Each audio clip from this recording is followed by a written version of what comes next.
So we're going to start off with our second panel with John moderating our group, and we'll kick it over here.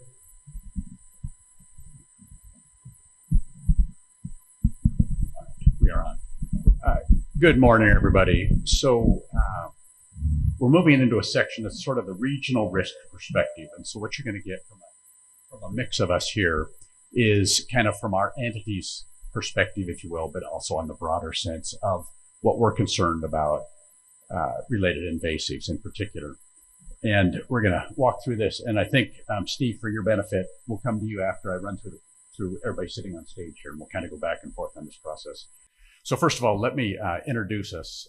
So I am John Stuhlmiller, Executive Director of the Washington State Water Resources Association, sort of like a trade association, if you will, for irrigation districts.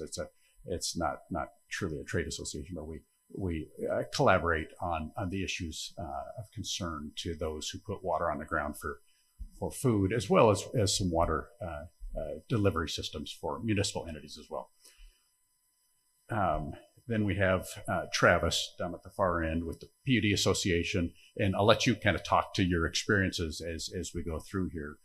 And then we have City of Bellingham, and you say, what the heck, City of Bellingham? Isn't this about the Snake River and Columbia River? But no, this issue is much broader than that. So we're nervous everywhere in the state, not just in the greater Columbia Basin. And then we have so that's Meghan. Bugaj. I'll get that done yet. I apologize. And then we have Steve Martin on screen. With the Snake River Salmon Recovery Board, who you can imagine has an interest in this as well.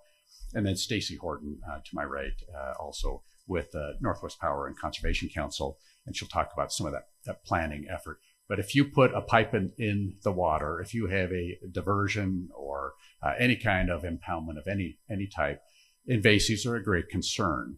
And in fact, that's why Meghan brings a special, unique perspective. She saw what happens when you lose the battle, so to speak, and in the Great Lakes area. And I think one of the pictures that we saw earlier had a picture of an intake or whatever pipe infested with some sort of mussel, whatever variety that was. So from an irrigation district perspective, we're very concerned. I mean, the Columbian Snake, major delivery systems for a lot of irrigation. And just to give you a glimpse into why irrigation matters to you all. So about 25% of Washington farm ground receives water through irrigation, but about 75% of the food produced in the state is under irrigation. So you think about that. So 25% is producing roughly 75% of the food supply. That's a big deal. If irrigation goes away, just think about food security again, and there's a lot of concern related to that by all of us. But you want decently priced food in the grocery store, and that can only happen if we can produce it. Otherwise, it's going to come from whatever source elsewhere. So very, very concerning, and we have a lot of intakes. We have, obviously the big things on the Columbia, the dams and all, but we have direct pumping going on in the Snake in particular and elsewhere. And so if the invasives clog those pipes up, we're in trouble. And our panel addresses, and we try to get a few more, another person or two to talk about from the river system usage side, as well as the planning and management side from a natural resource perspective, including salmon recovery. But you'll get that glimpse from us. But that's the biggest deal from the irrigation standpoint and river management is all of those things that come. If the mussels become a problem in let's call it the lower portion, we know it's an issue that Idaho is doing a good job of addressing. If it moves down, what happens to transport up the river? Is that impacted? Can you no longer bring because it brings potentially invasives with it, and on it goes. So the mind just spins out of control as you start thinking about the risk to the system. And I appreciate what we've heard so far is a lot of effort. Idaho went hard after it, and others have watched. So we've got some example. Sadly, we have real world example of what you do and lessons learned and all that. So as we move along, let me move to Stacy, if you want to go next. We'll just walk right on down the panel. Thank you, John. Hi, everyone. I am here today representing Les Purse, Council members Les Purse and Casey Golden. They send their warmest regards. The Northwest Power Act mandates that the council protect, mitigate, and enhance fish and wildlife harmed by the construction and operation of the hydropower system, while also assuring the region that we have adequate, efficient, economical, reliable power supply system. So the Northwest Power and Conservation Council is concerned with quagga and zebra mussel infestation on two fronts. First, impacts to hydropower infrastructure. Now, that could include reduced power generation due to increased maintenance and equipment downtime, and potential impacts to fish passage and fish passage facilities, fish ladders, and hatcheries. The other impact that we're concerned with are ecosystem impacts. And when the council first started to hear about Dracaena mussels back in 2007 and 8, we requested that our independent economic advisory board and our independent scientific advisory board provide us with some information on potential impacts in the Columbia River Basin. And to begin with the IEAB report, of course, that was a real eye-opener when we start to think about hydropower infrastructure. And in case you're wondering how bad it could get and how many things could go wrong with hydropower infrastructure, we're talking about impacts to hydro cooling system, trash racks, intakes, water supply, spillway gates, piers, aprons, stilling basins, fish passage facilities, bypass screens, fish ladders, gate wells, hatcheries, recreation, and other facilities. So there's a lot that could go wrong. In 2010, the Independent Economic Advisory Board developed a Snake River scenario, which I thought was sort of interesting given where we are today. And they estimated that it would cost between $81 million and $90 million annually. And those costs would be borne primarily by dam operators. The IEAB did not estimate potential costs to native species or from the loss of habitat and food webs, but they estimated those potential costs to be tens of hundreds of millions of dollars annually. Information from our independent scientific advisory board came in the form of a food web report, and it raised concerns about food webs and that hybrid food webs created by invasive species could impact salmon and other aquatic species survival, productivity, carrying capacity, and that these impacts would be widespread. Ecosystem impacts specific to quagga mussels, just to mention a few, include shifts in zooplankton availability, reduced oxygen levels, aquatic weeds. The council's been concerned that impacts to food webs could derail some of the good work this region has been invested in for the last 40 years to mitigate and enhance fish and wildlife. Well, I think one of the things this region has going for it is that for almost 20 years, the cumulative efforts of the Columbia Basin states, tribes, and provinces have prevented the introduction and establishment of invasive freshwater quagga and zebra mussels. We heard from Morgan this morning that management actions worked, and we heard from Lloyd that there's a lot to consider. Because the council is a regional body, we see our most appropriate contribution as a focus on coordination and public awareness of all the needs and efforts in the region to address non-native species that pose the greatest risk to our ecosystem and hydropower system. One of the questions that we were asked to address was sort of what gaps exist in regional cooperation. I spent a little time last night talking to Les Purse about this because he's raised a number of interesting issues. And in September of 23, when Governor Brad Little declared a state of disaster emergency from the confirmed presence of quagga mussels, the response took place completely within the borders of Idaho. Idaho took action in an area devoid of ESA-listed species. These ESA issues and obligations make development of a strategy more urgent and more concerning.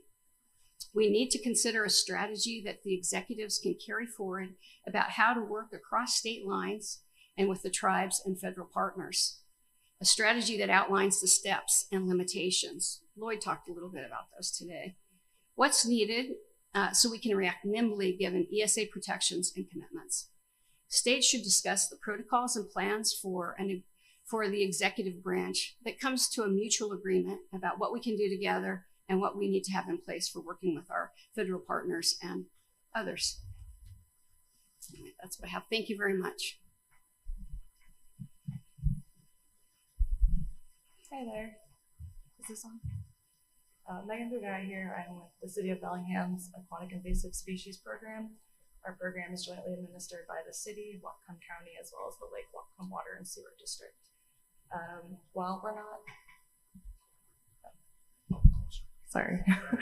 While we're not directly connected to the Columbia, Lake Whatcom is the drinking water source for over 120,000 people, and there isn't a backup water source right now. And we are a very popular tourist destination for boaters.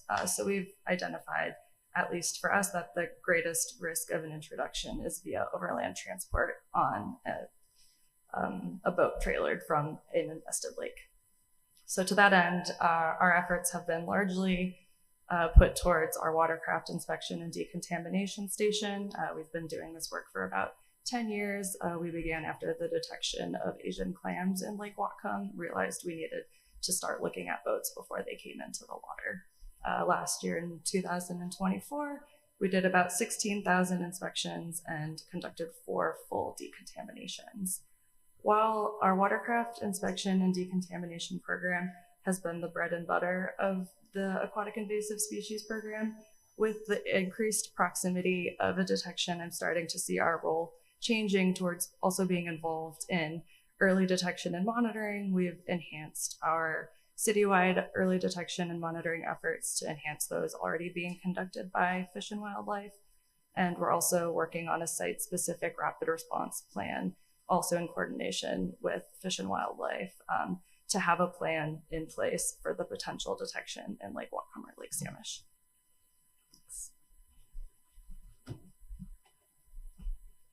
So it's still morning. Is everybody still awake? I guess I'm sitting here between this conversation and lunch, so I'll try to be brief and make some jokes, and hopefully we'll have a good time here until we get to eat.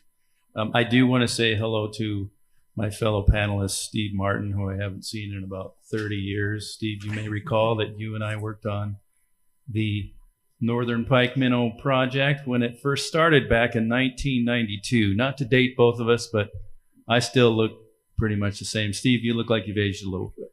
Anyhow, so from the Washington PUDs Association, I am the regulatory affairs manager and represent the interests of 27 PUDs across the state. And of those 27 PUDs, about 60% of what they do as far as energy production comes from water by way of hydropower. So there are some other water purveyors that provide municipal water supplies as well on the west side.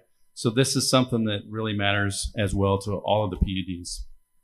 The biggest risk, I think, that comes to the PUDs on this is unplanned outages and then service interruptions.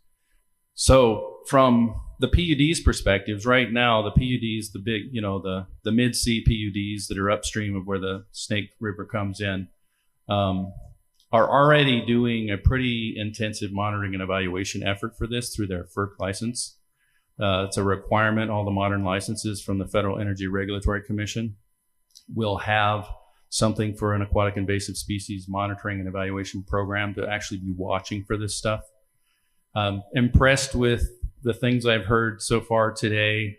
Spent a great deal of time working in different organizations. I spent the first 20 years of my career with the Department of Fish and Wildlife as a fish biologist and working on energy policy towards the end, and have spent some time in water quality, FERC license management, and now I am here again in regulatory. And so it's a full circle for me as I start my career. But one thing I've learned over my entire career, over 30 years now, is that partnerships matter, and that people that really want to do something about it have to actually stand up and reach across the aisle, so to speak. It's kind of an old saying, kind of got lost in the last several years in politics, but I did hear it this morning from Idaho that, some of the things that they were able to do and take care of in Idaho, you might not be able to do politically or, through Endangered Species Act concerns or what have you, or with now tribal sovereignty being at a peak, I think is a great thing in this region, and recognition for the fact that these folks that are here before us are probably the most important folks to be looking to and reaching for solutions. and working as a team together as a region. And regardless of your expertise, I think it made sense too to say put people where their strengths are, and then also remember at the end of the day, we're all people here. I've lived in Washington State my entire life, and I really appreciate coming over to the east side. I've spent my entire life in Puget Sound region, but travel a lot across the state. And one thing I've noticed about Washingtonians is people really truly do care about this place, and they actually are pretty nice. I mean, especially over here. Puget Sound, it's kind of hard on I-5 to think that you still got people around you that are pretty nice, but over here is still, God's country, and it's really nice to meet some folks and talk to some people that are really interested in solving this problem. It's a real threat to all of us, and I think that I refuse to accept that we're just going to have to take this like, I was talking to Margaret a little bit earlier, kind of like blackberries. I don't want to have this be that, and I really hope that early on like this, everybody getting together, reaching across the aisle, bringing all the expertise together, and just learning from one another, that we can actually get ahead of this and start solving problems. So thank you. Steve, you're up.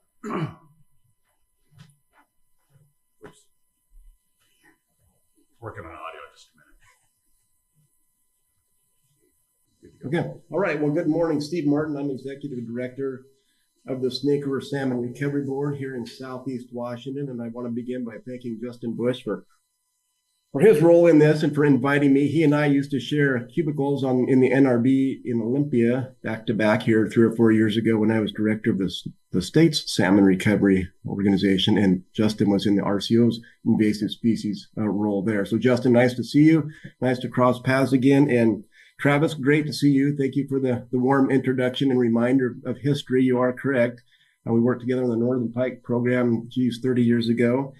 And for those who are unfamiliar, I will segue into a conversation about Meghan here briefly, but in the state of Washington, when salmon got listed on the Endangered Species Act back in the 1990s, the state's approach was to develop and convene regional organizations for the purpose of developing recovery plans that would be submitted to NOAA for adoption or their consideration to be adopted in the Federal Register notice that would guide the actions, priorities, and funding necessary to recover salmon all across the state of Washington. So it's really nice that these salmon recovery regions exist. There's one in Puget Sound. And so Meghan and I are connected indirectly that way. There's one in the Hood Canal, one over on the coast. We've got the Upper Columbia, the Yakima, the Lower Columbia, and the Lower Snake within Washington, which is the board that I'm the director of. So each one of these organizations work with the tribes, Fish and Wildlife, all the other natural resource agencies, community leaders, elected officials to develop recovery plans that could be implemented in a technical way to achieve recovery. So when I look back over my career, I went from Fish and Wildlife in the early 90s to become the first director of the Lower Snake River Salmon Recovery Board in 2002 and oversaw the development of the first recovery plan. It had strategies, identified risks and strategies to deal with non-native predators, not non-native habitat destroyers. I'm simplifying that simply to note that at that time, there was not a risk or a threat, or at least wide acknowledgement of the magnitude of impact that these invasive mussels might have on our salmon programs. So I share that as background, and then I'll dive into just a few bullet points that I wanted to share. And I must confess right up front that Stacy and I have very much the same comments to share, but we did not coordinate in advance. And then I also wanted to share that it was my sincere interest to be there in person today, but I've been dealing with it turns out, a sinus infection, but I think I'm getting over it, but you did not want me to be there anyway. So I recognize more than half of the names in the group there, so it's great to reconnect with you all. And it's great that Travis recognized the significance of our First Nations tribal involvement implications to their natural resource being the salmon. And it's great to see so many tribes represented there today. On my board, we've got the Umatilla tribes, and as a technical advisor, we've got the Nez Perce tribe. And so as this conversation emerges and moves forward, the more engaged we can be with both tribes, I would advocate strongly for that down here as far as Snake River and Columbia Basin salmon go. So 4 quick bullets. It's been said, but I need to reiterate that if invasive mussels become established downstream of the Hells Canyon Dam complex in salmon country, there's no doubt that they will significantly impact Snake River fall Chinook, and then ultimately Snake River spring Chinook and Snake River steelhead, as well as other native aquatic species in the basin. We've got native freshwater mussels that are very important. We've got native lamprey that are very, very important culturally to the tribe and ecologically to our watersheds.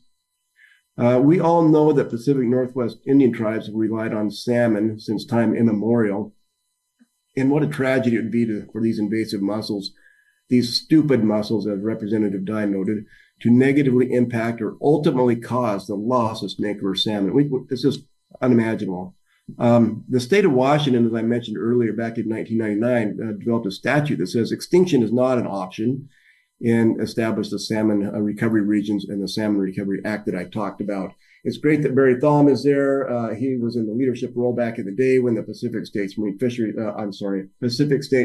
Pacific Coastal Salmon Recovery Fund was created, which funds a lot of the restoration efforts that's identified in these salmon recovery plans. It's great to see Stephen there. He is invested in our monitoring of the Minnesotan IMW. It's just great to network with a bunch of you again, and I wish I was there. Quickly, the last couple here. I think everybody in there knows I'm quite impressed with the knowledge of salmon ecology that people have, but just briefly here, for those who may not know, Snake River fall Chinook, these are the big of the big, these are the biggest of the big, return from the ocean in late summer and fall, crossing Bonneville Dam, in August, September. And those Snake River fall Chinook that spawn in the Snake River region, most of those spawn in the free-flowing reach below the Hells Canyon Dam and down to the reservoir created by Lower Granite Dam. They do their spawning in November, December. And when they spawn, you guys saw a video, which is really cool. I wish it would have won the award, Justin. You saw how that salmon laid on its side and excavated rocks to create a depression in which they put their eggs.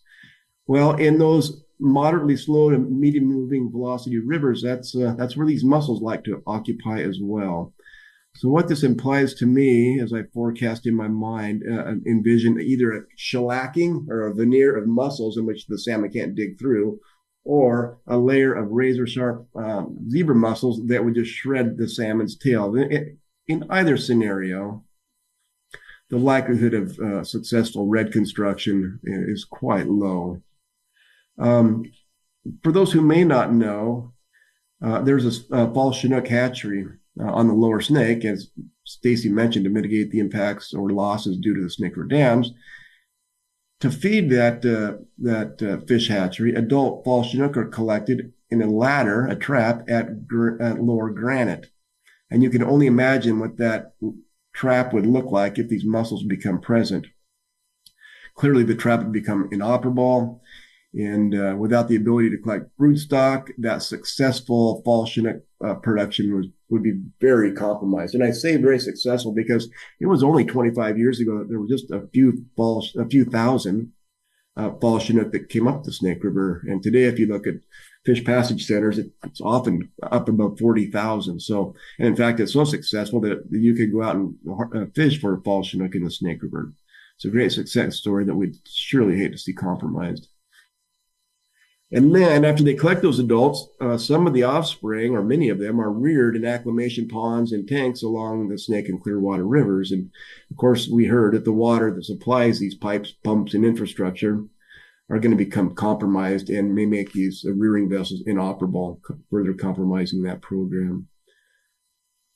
So Stacy mentioned this as well, as each one of the main stem Snake and Columbia River dams have fish sliders on them. And could you only imagine what those would look like with an abrasive covering of these mussels on them?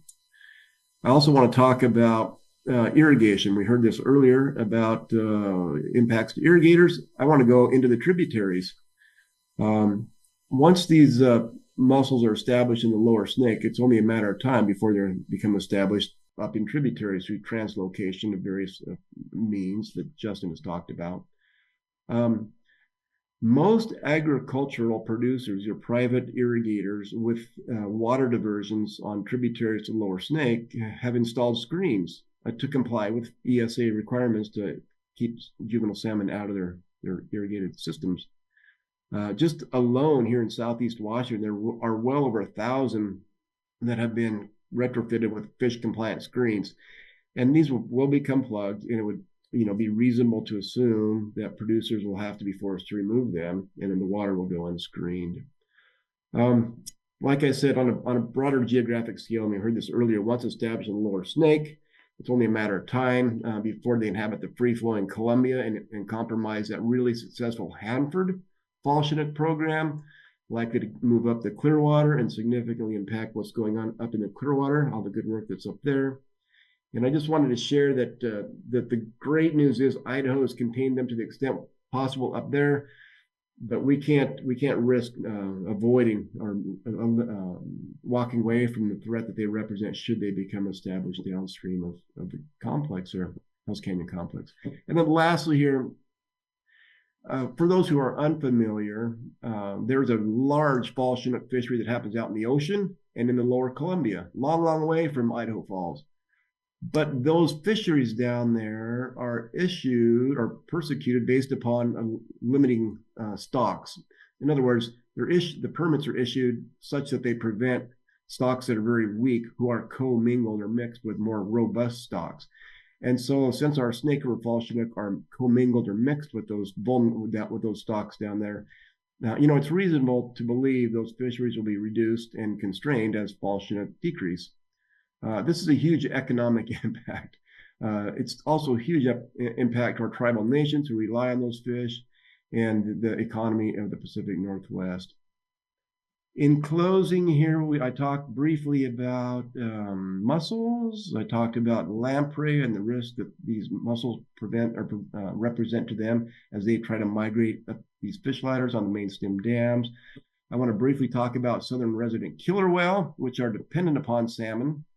In fact, salmon make up 90% of their diet, and Puget Sound's a long way from Idaho Falls, but based on research conducted by NOAA Fisheries, Snake River Fall Chinook salmon are in the top 5 of the 30 stocks of salmon consumed by southern resident killer whales. So there's implications beyond and above what I've mentioned so far, and go so far as to talk about southern resident killer whales.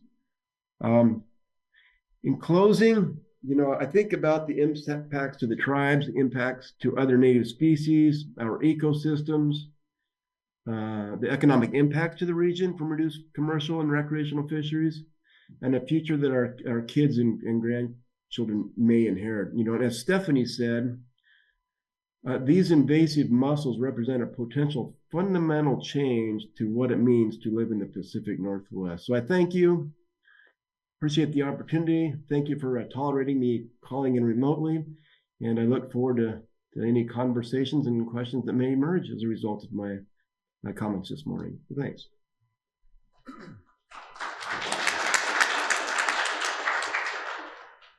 So thank you, Steve. And just wanted to, if you aren't depressed enough yet, thinking about this in terms of the impact, right? It's on everybody. And it truly is not, there is no us and them. Well, there is an us and them. It's all of us, and then there's the aquatic invasives, right? And the nature of the conversation today is showing that collaborative work. Obviously, we need to improve that and heighten it and just continue that effort going forward. And I wanted to bring up one thing I left off is that the sister organizations to my Washington State Water Resource Association in Oregon and in Idaho were the three of us meet on a regular basis, and we get the same issues. It's the same impacts anywhere on the river system, and so we are regularly meeting, and Justin's become and others have become a fixture at our meetings. In fact, our annual meeting starts tomorrow, just down the road. And we spend a lot of time thinking about these issues, and we're constantly looking to build bridges.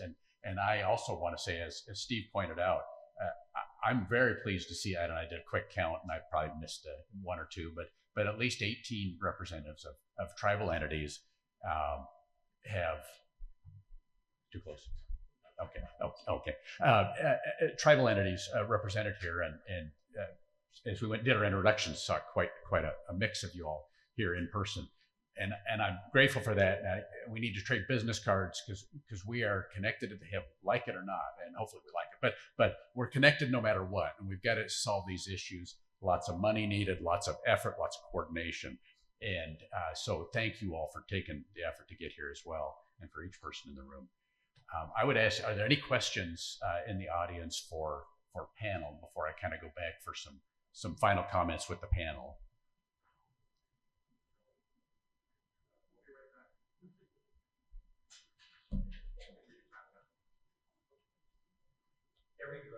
Oh, okay, wrap up. Okay.